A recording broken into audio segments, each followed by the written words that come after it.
Three-point lighting forms the base of some of the more complicated lighting setups, but it illustrates important lighting concepts that you can use in whatever scene you would like to set up.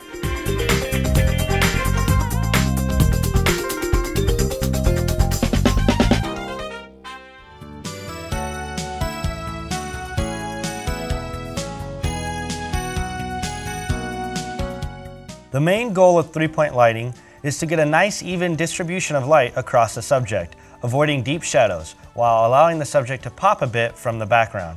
To do this, you're going to need 3 lights.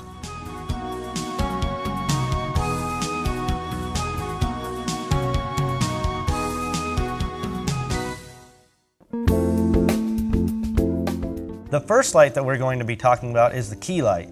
And much like its name suggests, it's really the key to the whole setup. The key light functions as the main source of illumination in your scene. Traditionally, the best spot for placing your key light is at a 45-degree angle from where your camera is set up. The reason that this light is not placed directly face on to your subject is because you want to add some definition to the edges of the face and shoulders.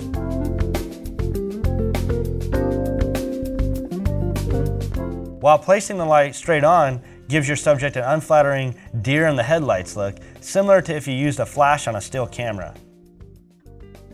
Once you have your key light set at the proper angle, you can see how well defined your subject is and how the light tends to wrap around the face.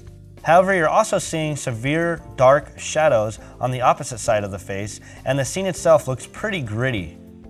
What we need to do now is to fill in those shadows. And for that, we use the appropriately named fill light. The placement of the fill light is again 45 degrees from the camera, but this time 45 degrees opposite from the key light. You also want to make sure that the fill light is less intense than the key light, so it doesn't compete with it. There are a few ways of doing this. One is to use a lamp or a bulb with less wattage. The other is to move the light further away. The intensity of light is exponential, so by moving the light back just a little, it has a large effect on the intensity of the light. The third way is to use a neutral density gel or diffusion in front of the fill light. As you can see, when both the key light and the fill light are turned on, you get a much more even light around the whole face. The shadows from the key light are still there. The idea is not to get rid of all the shadows, but to soften them greatly, leading them to a pleasing, natural appearance. Now we have an even pleasing light, but the overall result is a bit flat. The subject tends to blend into the background. To get our subject to pop out of the background, we're going to use our third light, known as a backlight. The placement of the backlight is appropriately enough behind our subject, set off to an angle where the light itself is placed above and out of the frame, so the light only spills onto the subject, not into the camera lens. This light should also be a fairly low intensity. The idea behind the backlight is to shine down on the subject and create a rim of light around the shoulders and head. When combined with the other 2 lights, this backlight makes the subject stand out a bit more from the background and focuses your attention where it belongs, on the subject. Let's go over each light and their role in three-point lighting again. First, the key light or main light to illuminate the scene. Second, the fill light to fill in the shadows. And third, the backlight to make our subject stand out from the background.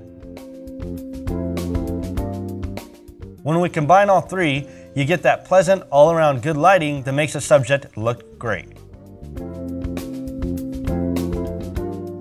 Three-point lighting is a fairly simple concept, but once mastered, you can use the knowledge of lighting properties to address any lighting setup you may find yourself needing. Three-point lighting can be used as a good base to set up even your most complicated shots. Join us in the next segment because we'll be showing you even more tips and tricks on lighting.